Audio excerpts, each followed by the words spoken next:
Are white-collar jobs doomed in the age of AI? That's the growing fear as headlines warn of millions of roles being replaced by intelligent machines. But what these doomsday predictions miss is something critical. AI can perform tasks, but it can't take responsibility. It can't be held accountable, earn trust, or stand behind its work like a human can. In today's episode of AI Ascent with Dr. Jonathan Luckett, we explore why real work isn't just about getting things done. It's about being trusted to do them right. Robert Capps just published an article in the New York Times where he ponders 22 new jobs that artificial intelligence will create. Our deep dive explores a more nuanced reality, that while AI promises profound disruptions and changes to existing skills, with 70% of job skills expected to change by 2030, it is also poised to create millions of new, never-before-seen jobs for humans. These emerging opportunities aren't just about technical expertise. They bridge the gap between AI's phenomenal capabilities and our inherently human needs and desires. From journalists to decision makers, the value of human workers often lies in what AI can't replicate: accountability, ethical judgment, and creative direction. For high-stakes decisions, whether it's launching a missile or publishing a news story, someone needs to be on the hook. And that someone isn't an algorithm. Despite the disruption, AI is also creating space for new kinds of human roles, ones that focus on trust, integration, and taste. These are the jobs that ensure AI works for us, not the other way around.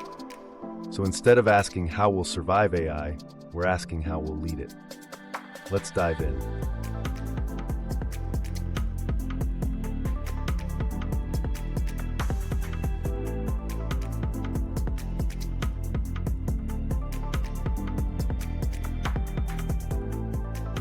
Welcome to the Deep Dive. We're here to cut through some of the noise, really get to the heart of things. And today, well, if you're like most people, you've seen the headlines, right? Maybe even felt a bit anxious reading about AI and jobs. It's this big story, often pretty bleak, this narrative that AI is just coming for all the human jobs. And look, to be fair, the data does show some significant job displacement. I mean, the World Economic Forum's 2025 Future of Jobs report, it predicts 9 million jobs will be, quote, displaced by AI and other tech in, like, the next 5 years alone. But here's where it gets really interesting. That report, it also reveals this critical counterpoint. That is absolutely not the whole picture. See, the same report tells us AI is actually set to create around 11 million new jobs by 2030. So our mission today is to explore that other side. Where do human skills fit in? Where are they not just relevant, but, essential? How do we bridge what AI can do with what we as humans actually need and want? Okay, let's unpack this and see what opportunities might be waiting. It's such a crucial point to make, isn't it? Because, yeah, AI can execute tasks, tons of them, incredibly fast. But the basic reason it can't just take over everything, it boils down to understanding what a job really is. It's so much more than just ticking off tasks on a list. A job, well, it means contributing your labor to a group of other humans, right? It needs understanding, interaction, and critically, accountability. Accountability. I mean, think about the author of the source material we're digging into. They actually used ChatGPT, asked it to write an article about new jobs. And, the AI spat out this lively 6,000-word report. Seemed informative. And then it turned it into a 90-minute article. But here's the kicker. It was full of made-up quotes, fabricated experts, just not real. And the core reason the author couldn't just hit send wasn't just the fakes. It was that you absolutely cannot delegate responsibility. Responsibility for the facts, the ideas, the fairness, even the specific words used. That author's name, their byline, that means they stand behind it. Right. That's personal, that's human. Exactly. You can't just offload that to a machine. Yeah. And, this really flies in the face of some of the doom and gloom stuff we hear, like Chris Sacca saying we are super expletive, or Micah Kaufman from Fiverr adding designers and salespeople to the doomed list. These takes often just skim right over this fundamental responsibility hurdle. Eric Brynjolfsson at Stanford, he uses a really good analogy. Think about a car crash. Okay. If there's a crash, you got to figure out why, right? Like, was it the brakes, the driver, the road? And if it was the anti-lock brakes, well, you trace it back. You find the part maker. You find who is ultimately responsible. You follow the chain. Precisely. Now, AI, yeah, it's going to make that chain way more complicated, no doubt. But somewhere at the end of that chain, a human has to take responsibility. Someone has to be accountable. Okay, so this responsibility hurdle is like the foundation. Yeah. But how does that actually, turn into new jobs? Where do humans really step up now that AI can do so much of the grunt work? What's the first big area you see emerging? Well, the first big area, and it builds right off that accountability idea, is trust. It's huge. The rise of AI basically creates this whole new need, this ecosystem around building and maintaining trust in these systems. Robert Siemens at NYU Stern, he talks about totally new roles like AI auditors. AI auditors. Okay, what do they do? These are the folks who literally dig into the AI systems. They figure out what they're doing, why they're doing it, and they document it all for technical reasons, for explanations, maybe even for liability if something goes wrong. Siemens actually thinks, all the big accounting firms might offer AI audits within maybe 5 years. Wow, okay. And related to that, you'll need AI translators. People who can bridge that gap, right, between the super techie AI stuff and what, say, a CEO needs to understand to make a smart business decision. Right, translating geek speak into business speak. Exactly. And then, of course, you're going to need a whole new wave of fact checkers and compliance officers. AI might draft the legal doc or the annual report or the product specs. But humans, they have to review it. They need to look specifically for those surprising and kind of weird mistakes that AIs are known to make sometimes. Those infamous hallucinations. Precisely. So this could lead to roles like maybe a trust authenticator or a director of trust, someone overseeing that whole trust infrastructure in a company. And right alongside them, AI ethicists. This is critical. Their job is to build these defensible logic chains. Why did the AI or the AI human team make that decision? They need to explain it to investors, managers, customers, maybe even judges and juries down the line. Siemens even talks about potentially more empowered AI ethics boards popping up. Interesting. And Ethan Mollick at Wharton, he has this great term, sin eaters for AI. Sin. Yeah, basically the humans who have to put their name on the line, they sign off on the AI's legal work or its design for a house, whatever it is. They provide that final layer of human culpability that the AI just can't. They're the final backstop. Got it. The buck stops with them. Right. And another one is consistency coordinators. AI isn't always, perfectly consistent. Think about a fashion brand. Can they be sure that dress looks exactly the same across 50 different AI-generated photos? Good point. Or in manufacturing, you have these virtual twins, digital replicas of physical things. Someone needs to verify the AI-managed twin stays perfectly in sync with the real thing. Because if the AI is inconsistent, well, trust just evaporates, right? So you need people dedicated to ensuring that consistency. Okay. And one last one in this trust bucket. From Daniel Susskind, the economist, he talks about escalation officers. Basically, there are times, especially in customer service, where the AI just feels inhuman or it gets stuck. We've all been there. Yeah. Representative. Exactly. People want empathy. They want understanding. They want a human. Same in education. If the AI tutor goes off the rails, you need a human teacher to step in. Susskind points out, human chess is still popular, even though AI is way better. We just sometimes prefer or need that human touch. It's fascinating, really. The very limitations of AI are carving out these new niches for human skills, like a whole new frontier. Okay, so trust is clearly a massive area. What comes next? Where else is human expertise becoming even more critical? Well, once you can trust the AI, the next big challenge is actually using it effectively, right? How do you weave its capabilities into your actual business, into your existing ways of working? And that brings us to our second big theme, integration. A lot of the new jobs here are going to be pretty technical, yeah. Focused on really understanding AI deeply, and then mapping that understanding onto specific business needs. Right, making it actually work in the real world. Exactly. Robert Siemens calls these folks AI integrators. They're the experts who figure out the best way to use AI in a company, and then they implement it. A CEO might say, we're investing in AI. Okay, great. But the integrator figures out where. Does it go into back office stuff, employment screening, augmenting certain white-collar tasks? You need someone who gets both the tech and the company's guts. The nuts and bolts. Yeah. And this also includes maybe a new kind of specialist, let's call them AI plumbers. Think about these complex AI systems, these agentic systems that are designed to act on their own, break down problems. Right, like layers upon layers of AI. Exactly. When those inevitably go sideways, you need someone who can dive deep into that network, diagnose the problem, and fix it. The plumbers. Okay, AI plumbers. I like that. Then you've got AI assessors. Think about Khan Academy. They use AI models heavily now. Sal Khan mentioned that just constantly evaluating these models. How much better are they getting? Are they still hallucinating? Where are they strong, like in language versus math? Just keeping track of all that is an ongoing essential job. You need people just focused on assessing the current state of the models. Keeping tabs on the tools. Precisely. And look, these integration jobs, they're already booming. Anish Raman over at LinkedIn, he points out that head of AI roles are up like 3 times in 5 years. And AI engineers, AI consultants, they're some of the fastest growing jobs in the US right now. Yeah, you see those titles everywhere now. And it's going to get even more specialized. Think about companies training their own custom AI models on their private data.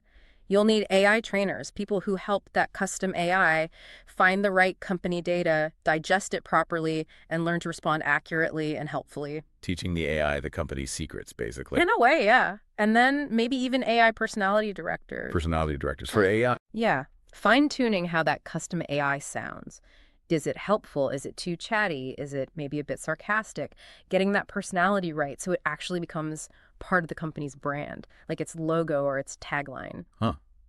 That's wild. And in really complex fields like healthcare, integration is key, but also risky. You might see roles like a drug compliance optimizer, someone developing AI to help patients stick to their medication schedules, or maybe an AI human evaluation specialist. Their whole job is figuring out, for this specific medical task, is it best done by AI, by a human, or some hybrid team? Getting that mix right is crucial for safety and effectiveness. Yeah, the stakes are incredibly high there. Totally. And Siemens brings up that robotics analogy again, which really drives this integration point home. Like AI, robots automate work, people worry about job loss, but the research, it often shows manufacturers who bring in robots actually end up hiring more people, not fewer. Wait, more people? How does that work? Well, Siemens suspects it's because the robots make them so much more efficient and productive. That lets them grow, steal business from competitors who didn't adopt robots, and so they need more people overall to handle the increased scale. So the growth outweighs the automation displacement within the company. Exactly. But the key ingredient, specialized robot integrators. People who know how to connect the robots to the actual manufacturing lines, make it all work smoothly. Their availability even affects whether a whole region can successfully adopt the tech and grow. It just highlights how vital that human integration expertise really is. That robotics example is really powerful. It flips the script a bit, shows how tech, when integrated well by humans, can actually fuel growth and create more human roles. Okay, so we've covered trust, making sure we can rely on AI, and integration, making it actually work for us. What's the third critical area where human skills are going to shine in this AI age? The third one, and maybe this is the one that surprises people the most, is taste. Taste. Okay, explain that one. Well, think about it. When these generative AI tools are everywhere, right? Anyone can prompt an AI to create text, images, music, code, endless variations. But telling the AI what to create, guiding its output, knowing what's actually good, what's effective, what resonates, that requires vision. It requires discernment. It requires, well, taste. And that becomes incredibly valuable. Okay, I see where you're going. When creation is cheap, curation becomes key. Precisely. You know that viral 60 Minutes interview with Rick Rubin, the music producer? Vaguely, yeah. Anderson Cooper is asking him, basically, what do you do?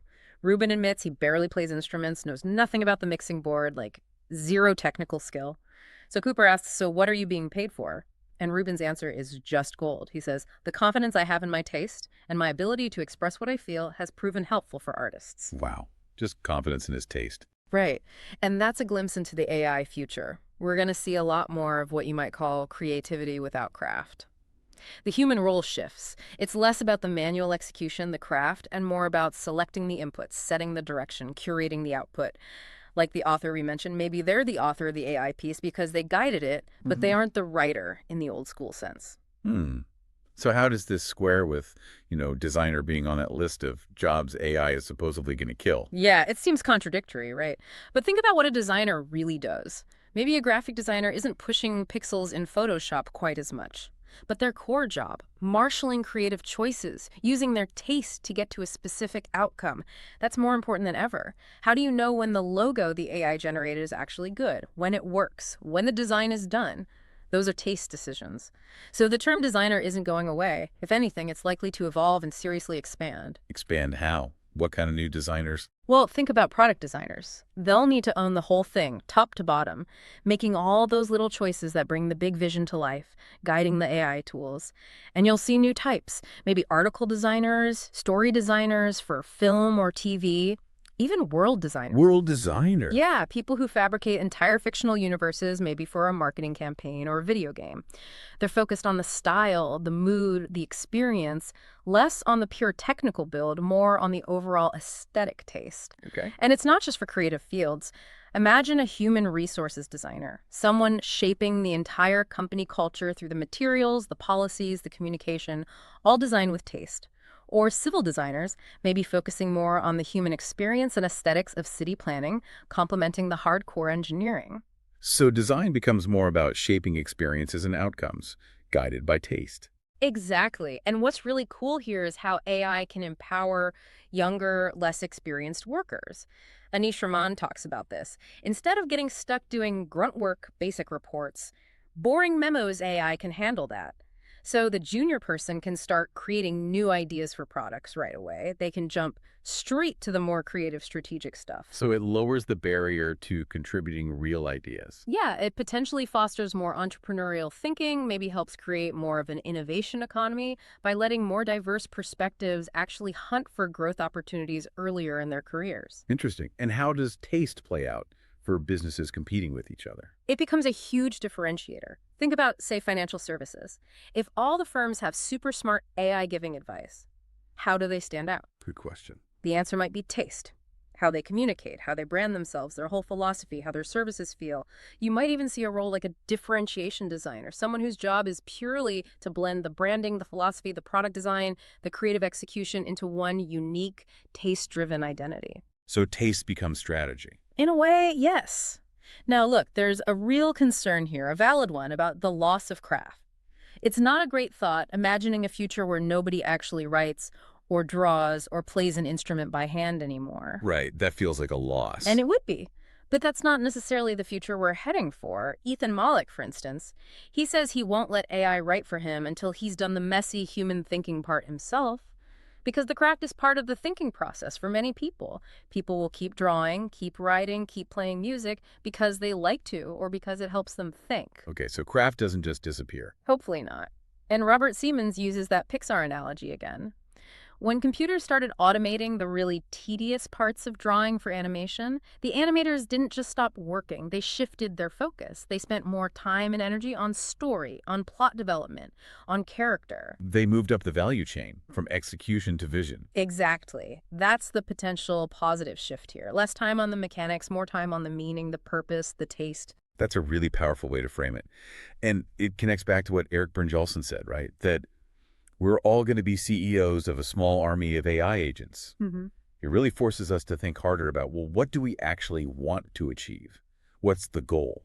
Because the tools will be there, but the direction, that has to come from us, from our taste, our vision. Okay, so wrapping this up. While AI is clearly going to reshape work in huge ways, I mean, that's undeniable, this deep dive has really highlighted how it also opens up these fascinating new doors.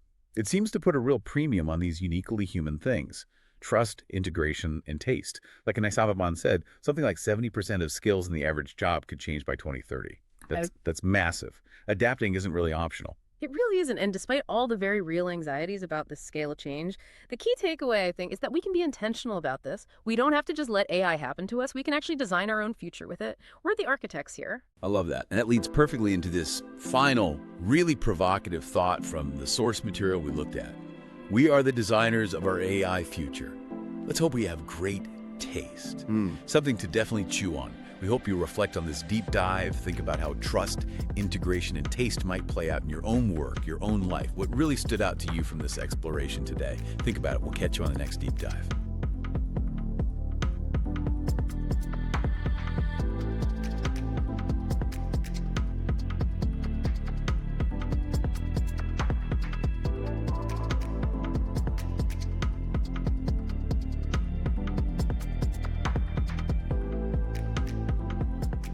As we've uncovered today, the future of work in an AI-driven world isn't as bleak as it seems.